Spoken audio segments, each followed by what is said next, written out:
India to deal with two-front threat scenario, says Naravane. The news in detail. Pakistan and China together present a threat to India's national security, and their collusive approach cannot be wished away, Army Chief General Naravane said on Tuesday. Addressing a press conference ahead of Army Day, General Naravane said Indian troops have been maintaining a very high level of combat readiness to effectively deal with any eventualities in eastern Ladakh and elaborated on the situation in the region. The Chief of the Army Staff said he was hopeful that India and China will be able to reach an agreement for disengagement and de-escalation based on an approach of mutual and equal security. At the same time, General, apparently referring to capture of certain strategic heights along the southern bank of Pangok Lake by the Indian Army, said his force will hold on to its position in eastern Ladakh based on its national interest and goals. Talking about the overall national security challenges, the Army Chief said the collusive approach of both China and Pakistan towards India is manifesting on the ground. Pakistan and China together form a potent threat, and the threat of collusivity cannot be wished away, he said. The Chief of Army Staff said India will have to be prepared to deal with a two-front threat scenario. He said there has been increasing cooperation between China and Pakistan in both military and non-military sectors. He also said Pakistan continues to use terrorism as an instrument of state policy, and India will continue to confront the menace effectively. We reserve the right to respond to cross-border terrorism at a time of our choosing with precision, he said.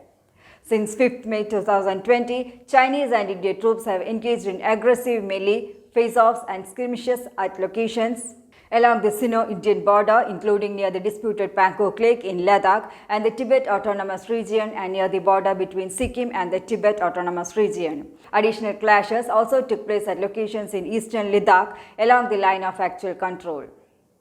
India is dealing with its worst ever border tension since the Kargil battle in 1999, with China bringing forward at least 5,000 troops along the line of actual control in eastern Ladakh. Chinese troops had moved in nearly 10 to 15 kilometers from the Indian post KM-120 in the Galwan Valley in the month of June 2020, and 20 Indian soldiers were killed in a clash with Chinese forces in a disputed Himalayan border area. The incident follows rising tensions and was the first deadly clash in the border area in at least 45 years.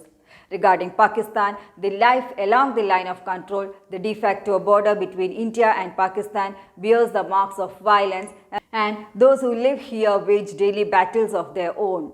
Pakistani troops violate ceasefire by resorting to unprovoked firing and mortar shelling on forward posts and villages along the line of control and international border in many districts of Jammu and Kashmir many times. The important being the Nagrota encounter, where 4 terrorists belonging to the Jaish-e-Mohammed were gunned down by security forces in the toll plaza in Jammu and Kashmir in November 2020. Reports came out that the Nagrota encounter had planned a major incident on the anniversary of the 26/11 Mumbai attack. It was another indication of India thwarting Pakistan's efforts to wreak major havoc and destructions. The security forces once again displayed utmost bravery and professionalism in foiling the big plan of Pakistan. News Desk, Karma News.